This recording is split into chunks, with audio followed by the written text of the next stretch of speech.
There was a sound every British child of a certain age knew by heart. The scrape of a knife across the last of the dripping, the hiss of bread hitting a hot pan, the rattle of a pudding basin lifted from the steamer. Money was tight, the larder was thin, and yet mothers up and down the country worked small miracles with little more than flour, fat, and stubborn imagination.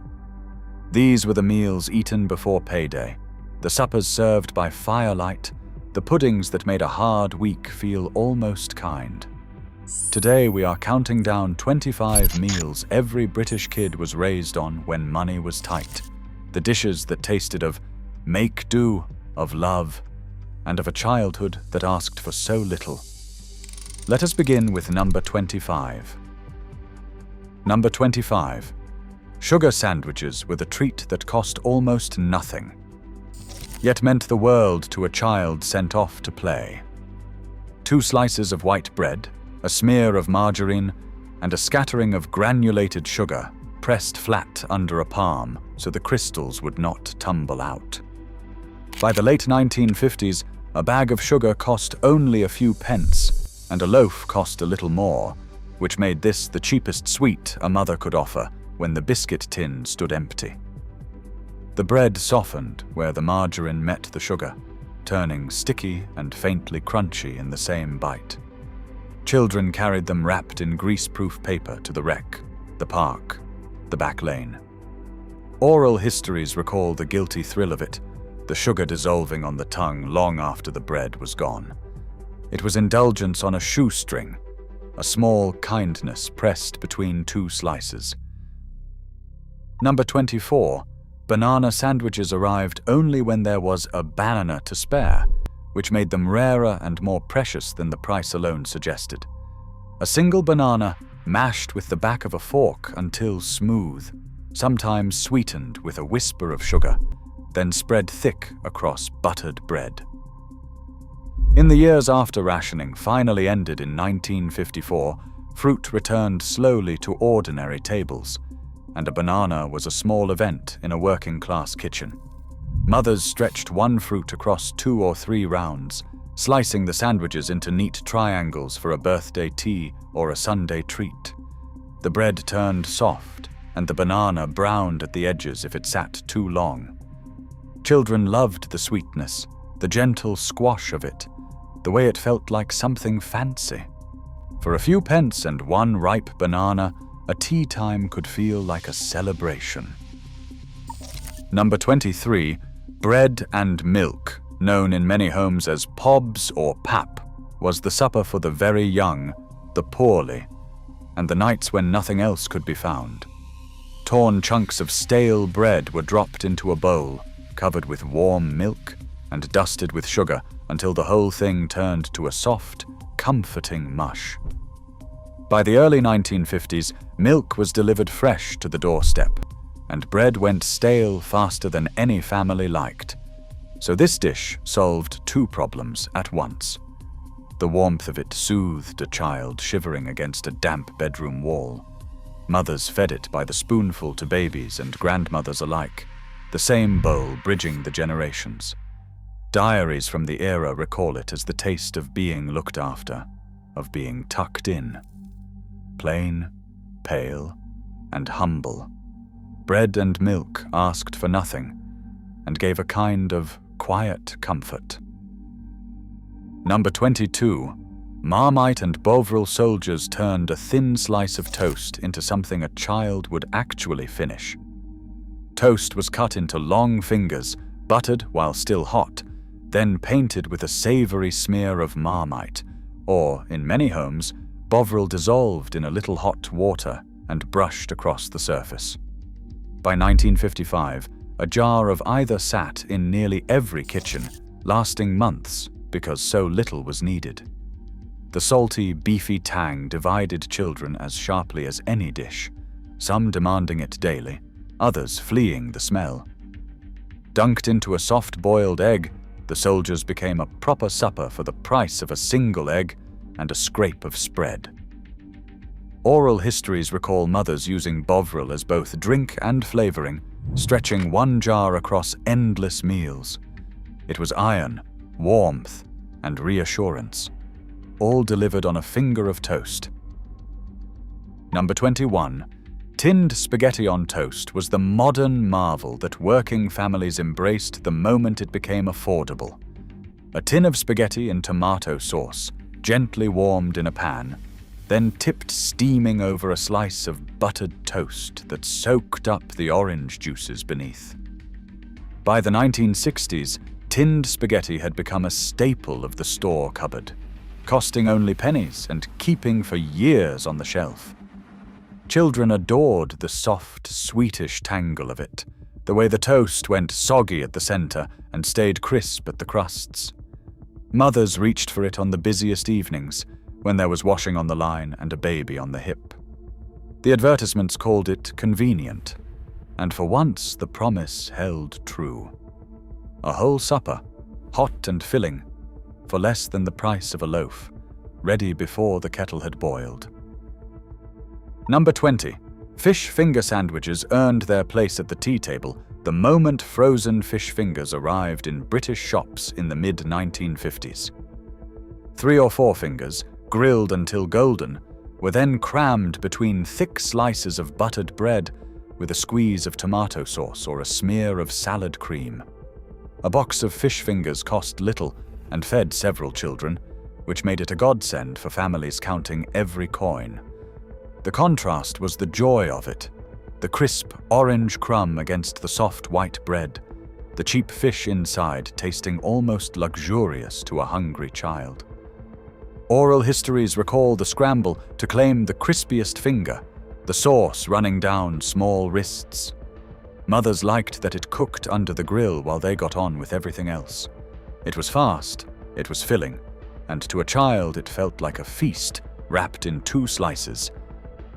Number 19. Spam fritters were the supper that turned a tin of pressed pork into something children genuinely looked forward to. Slices of spam were dipped in a simple flour and water batter, then fried until the coating puffed and crisped to a deep golden brown. Spam had arrived in Britain during the war and never quite left, sitting in cupboards as cheap insurance against an empty plate. By the 1960s, a tin cost only a shilling or so and stretched to feed a whole family when sliced thin and battered thick. The frying transformed it, the crisp shell giving way to the salty, savory meat within. Served with chips and a spoonful of beans, it was a proper Friday treat in homes where steak was a stranger. Children loved the crunch and the salt. Mothers loved that a single tin could silence every grumbling stomach at the table. Number 18. Pilchards on toast carried the taste of the sea into kitchens that could never have afforded fresh fish. A tin of Pilchards in tomato sauce, the fat little fish tipped onto hot buttered toast, mashed roughly with a fork so the sauce soaked into the bread. By the early 1950s, tinned Pilchards were among the cheapest protein a family could buy, the silver fish packed tight and sold for a few pence. The smell filled the kitchen, strong and unmistakable, dividing the household into the eager and the appalled. Children either loved the soft, oily richness or pushed it firmly aside. Mothers prized the goodness in it, the cheap nourishment that kept growing bones strong. Oral histories recall it as a Saturday supper, served fast and eaten faster.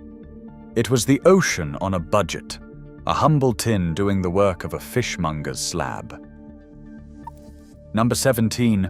Semolina pudding with a blob of jam was the milk pudding that schools and mothers served in equal measure. Fine semolina was stirred slowly into hot, sweetened milk until it thickened into a smooth, pale porridge, then ladled into bowls with a generous spoonful of red jam dropped into the center. By 1955, semolina was a pantry staple, costing a few pence a bag and swelling enormously when cooked, which made it the perfect filler for a house full of children. The jam bled slowly into the white, and the great pleasure was swirling it round until the whole bowl turned pink. Diaries from school dinners recall it served by the bucketful, met with cheers or groans depending on the child. At home it was warmth and sweetness on a cold night. It cost almost nothing, yet it filled both the belly and the long evening. Number 16. Tapioca pudding. Known to every British child as frog spawn, was the milk pudding that inspired more shudders than any other. Small pearls of tapioca were simmered in sweetened milk until they swelled into soft, translucent spheres, suspended in a thick, creamy pool. The nickname came from the look of it, the little beads staring up from the bowl like something fished from a pond. By the late 1950s, tapioca was a cheap and filling staple, a bag lasting weeks and a single pudding, feeding a whole family. Children either spooned it down happily or pushed the beads to the rim in protest, while mothers insisted the bowl be cleared before anyone left the table. Oral histories recall the standoffs, the cold pudding still waiting at bedtime.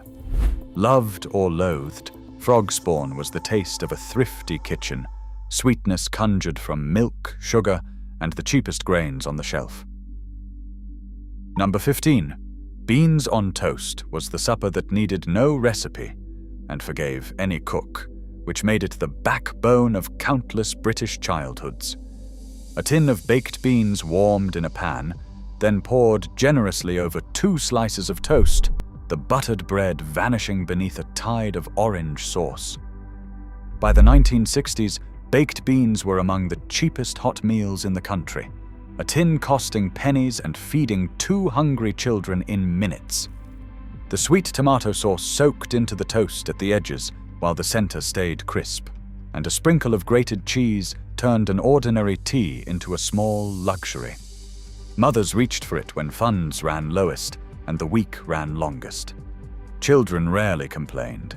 It was hot, it was filling, it was reliably theirs. Few meals captured the cheerful thrift of the British kitchen quite like a tin of beans tipped over toast. Number 14. Egg and chips was the supper that meant payday had come, or at least that the week had turned a corner. A couple of eggs fried in a little dripping until the edges crisped and the yolks stayed soft, served alongside a heap of chips cut by hand and fried in the same pan. By the early 1950s, both eggs and potatoes were affordable enough to make this a regular treat in working-class homes, with the National Food Survey recording eggs as a fixture of the weekly shop. The great joy was bursting the yolk and dragging the chips through it, the golden river coating each one. Oral histories recall the smell of frying filling the house, drawing children to the table before they were called. Mothers liked that it cost so little, yet felt like plenty. Simple, hot, and deeply loved, egg and chips was childhood comfort on a single plate. Number 13. Fried bread was the trick that turned yesterday's loaf into the most coveted thing on the breakfast plate. Slices of bread were laid in the hot fat left behind from frying eggs or bacon, soaking up every drop until they crisped into something golden and rich. By 1953, with bread cheap and waste unthinkable, fried bread was the natural answer to a stale loaf and a pan slick with dripping. The smell of it filled the kitchen, savory and tempting, and children fought over the slice that had soaked up the most fat. Mothers served it under a fried egg or beside a sausage, stretching a small breakfast into a satisfying one. Diaries from the era recall it as the height of weekend indulgence, the crunch giving way to a soft, greasy middle. It cost nothing more than the fat already in the pan, yet it tasted like a reward. Number 12, cheese on toast, the simpler cousin of Welsh rarebit, was the hot snack that rescued 100 hungry afternoons. A slice of cheese laid over toast and slid under the grill until it bubbled and browned at the edges, sometimes lifted with a dab of mustard or a splash of Worcestershire sauce. By the mid-1950s, even a small block of cheese could be eked across a week, and a single slice melted across bread made a filling supper for next to nothing. Children watched through the grill door as the cheese blistered and turned golden, the cheapest of theatre in the kitchen. The crusts crisped, the cheese went stringy, and the first bite always burned the roof of the mouth. Mothers reached for it when the meat was gone and the cupboard was thin. Hot, savory, and endlessly comforting, it proved a little cheese could go a very long way. Number 11. Bubble and Squeak turned the cold remains of Sunday dinner into Monday's hot supper, and children rarely realized they were eating leftovers at all. Cold mashed potato and yesterday's cabbage were mashed together, pressed into a pan with a little dripping, and fried until the underside formed a dark, crisp crust. The name came from the sound, the vegetables hissing and popping as they hit the hot fat. By the early 1950s, this was the great Monday ritual in homes where nothing from the roast could be wasted. Mothers prized the browned bits, fathers fought for them, and children learned to love the salty, crispy edges. Oral histories recall it served with a fried egg on top or a slice of cold meat alongside. It cost nothing beyond the scraps already in the larder, yet it tasted like a meal made fresh. Thrift, in Bubble and Squeak, became something genuinely delicious. Number 10. Mince and mash anchored the weeknight table from Glasgow tenements to Cornish cottages, the dependable supper that never let a family down. Cheap beef mince was browned with onions, simmered in a thin gravy thickened with a little flour, then ladled over a mound of buttery mashed potato. By 1960, mince was among the most affordable meats in the butcher's window, and a pound of it stretched across a whole family when bulked with onion and gravy. Children mashed the potato into the meat, making patterns on the plate, dragging the gravy into every corner. The smell of frying onions told them supper was near long before they were called. Mothers relied on it precisely because it never disappointed, asking only for good potatoes and a little patience. Filling, warm, and endlessly familiar, mince and mash was the quiet workhorse of the British kitchen, the taste of an ordinary, well-loved childhood. Number 9. Sausage and mash drowned in onion gravy was the supper that made a few cheap bangers feel like a banquet. Sausages were fried slowly until burnished and split, set atop a generous heap of mashed potato, then smothered in a dark onion gravy made from the pan juices and a crumbled stock cube. By the 1950s, sausages were a working family's reliable treat, padded out by the butcher with rusk and seasoning so the price stayed low. The gravy was the secret, the sweet, softened onions and rich brown liquor transforming the humblest plate. Children loved bursting the sausages and watching the gravy pool around the potato. Oral histories recall the comfort of it on a dark winter evening, the windows fogged and the table full. Mothers liked that a packet of sausages could feed everyone with room to spare. Few suppers said home quite so loudly as bangers and mash. Number 8. Toad in the Hole was the playful supper that stretched a handful of sausages into a meal for the whole family. A simple batter of flour, eggs, and milk was poured around sausages in a hot, fat-slicked tin, then baked until it rose tall and crisp around the meat. By 1962, sausages were a weekly staple, and the magic of Yorkshire pudding batter meant even a few could feed 6. Children pressed their faces to the oven door, watching the batter climb the sides of the tin and brown at the edges. Fights broke out over the corners, the crispest, most prized pieces where batter met metal, while the youngest received the soft center soaked in onion gravy. Oral histories recall the laughter and the squabbles, the sizzle as the tin came out. Mothers loved that flour and eggs could turn scarcity into something that felt like a celebration on a plate. Number 7. Liver and onions divided the childhood table as sharply as any dish, yet it appeared again and again because it was cheap and full of goodness. Slices of lamb or pig liver were fried fast in a hot pan, smothered in soft caramelized onions, and served with mash and a pool of thick gravy. In the 1950s, liver cost a fraction of the price of any proper joint, which made it the affordable answer to a family's hunger for meat. Children wrinkled their noses at the strong, metallic smell, but mothers insisted on clean plates, knowing liver was rich in iron and vitamins.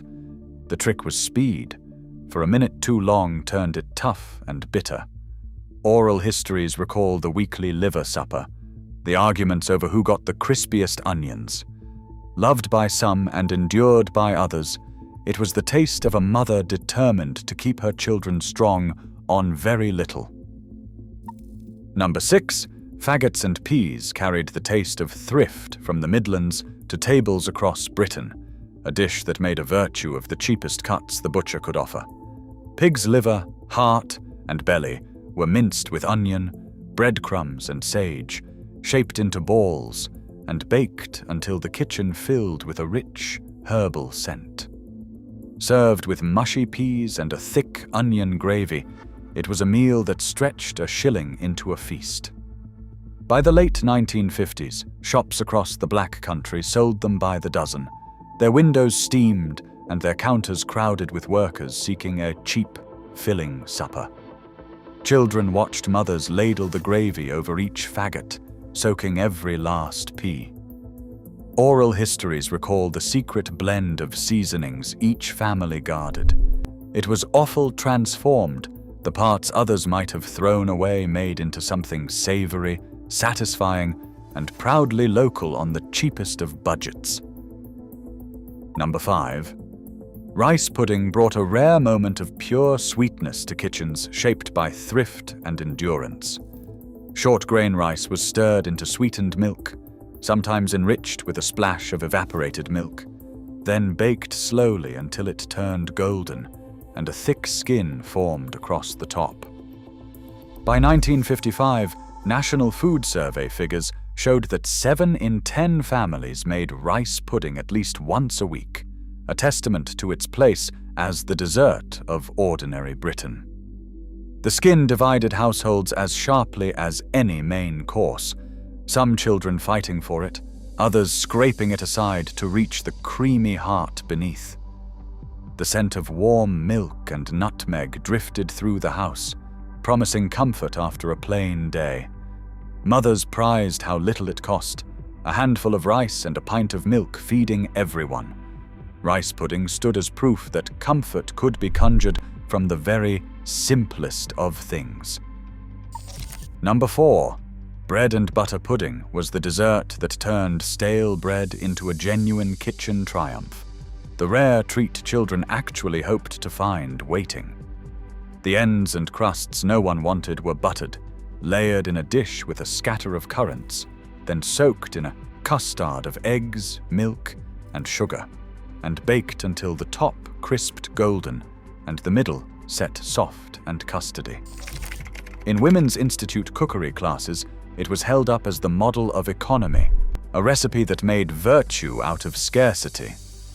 Ministry of Food pamphlets urged families to use every scrap, and this pudding answered the call perfectly.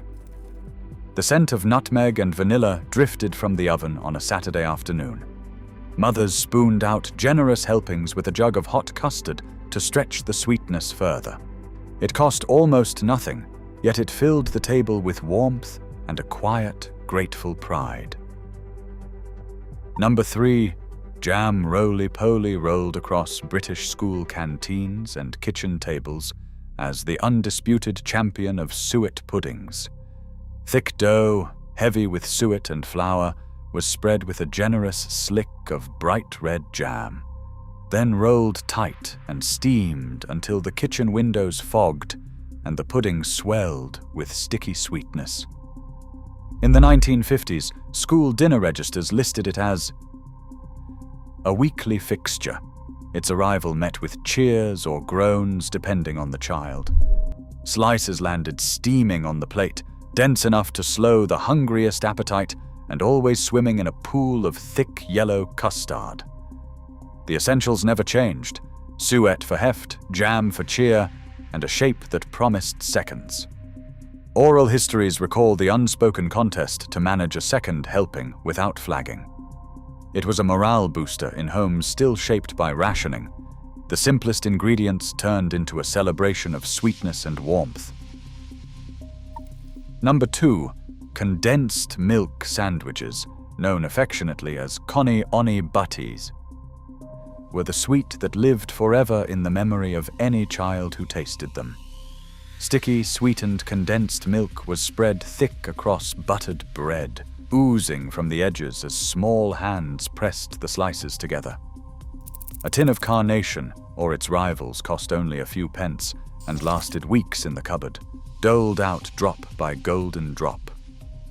By the 1950s, it was the cheapest indulgence a mother could offer, a single tin sweetening a whole week of teas.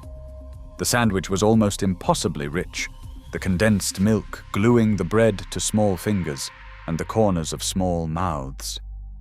Oral histories recall sneaking spoonfuls straight from the tin when no one was looking. For a child raised when money was tight, the Connie Oni Butty was the closest thing to pudding the everyday could offer, pure sweetness on a budget. And finally, in first place, bread and dripping crowned this list as the truest taste of a British childhood when money was tight. Every drop of fat rendered from the Sunday roast was saved, cooled in a bowl, and spread thick across a doorstep slice of bread, finished with a pinch of salt. By the early 1950s, a loaf cost only a few pence, and the National Food Survey recorded families eating 4 loaves a person each week, the bread soaking up the salty dripping that carried the faint memory of meat long after the joint was gone. For many children, this was supper. This was a treat. This was the taste of being fed when there was almost nothing to feed them with. The jellied brown layer beneath the white fat was the most prized of all, scraped out and savored. Oral histories recall it as the flavor of home itself, a mother stretching the last of Sunday across the whole hungry week. Bread and dripping was thrift made tender, survival spread on a slice, and to the children who grew up on it, it tasted of being loved. Across all 25 meals, from a humble sugar sandwich to that final scrape of dripping on bread, runs one unbroken thread: the everyday genius of mothers who turned almost nothing into enough. These were not feasts. They were make-do suppers, cheap puddings, and clever tricks born of empty purses and full hearts. Yet to the children raised on them, they were warmth, comfort, and home. Which of these did you grow up on? Tell me in the comments which one takes you straight back. If this brought back a memory or two, you know what to do.